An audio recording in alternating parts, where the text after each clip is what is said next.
Cameroon has taken a lot of dispositions which are already in place and some are ongoing. For instance, we'll talk about the major one, which is the law on tax incentives. It's been existing since 2013 and it has been modified to be much more oriented towards public and private investment.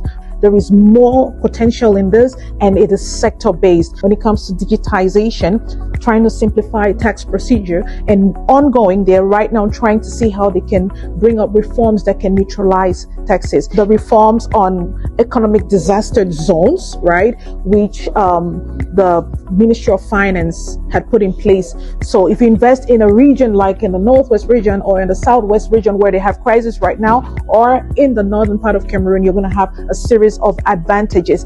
And that notwithstanding, we have also the SNI reform. Now it has become an investment vehicle whereby the government actually gets into recapitalizing some private companies and can partner with companies to invest, in high potential sectors in Cameroon. Well, that's a very interesting question, by the way. Cameroon is diversifying its investment sectors because we realize that over time, with all the world shocks, global shocks that we've had, we can no longer just depend on oil. This is something that we proactively have already been engaging in. For instance, you see within the strategic national document, the vision that it carries for 2030 is that our economy should be much more resilient. Now, there's a lot in the agricultural sector, and the government has put in place a particular program, what we call the PISA, which is an integrated program for agriculture, and the government is investing a lot of money to see how they can accompany agriculture investors to acquire equipment and to inject capital, right? And then we also have the energy sector, we have the mining sector, we have the pharmaceutical sector. They have actually come up with 9 strategic areas, and those come with a lot of advantages and a lot of mechanisms that have been put in place to assist them.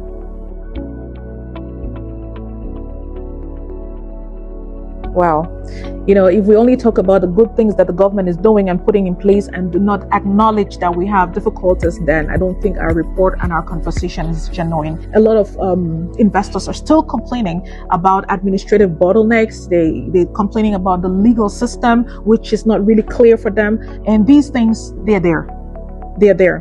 But if there is one thing that I need to assure the listener is that this constraints are at the heart of the public authority. There are a lot of measures that are being put in place right now to help us curb. For instance, there's a lot of diversified investment in the energy sector. We see that the OHADA law has been translated into English.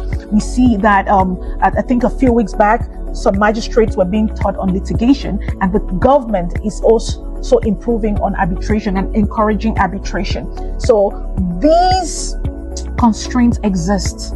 And again, there is a major step that the government is pushing on, which is an actual reform that we're working on, is that of effectively rendering the investment promotion agency to becoming a one-stop shop where procedures will be streamlined, there will be much more clarity, and an investor can have more predictability. So thank you very much.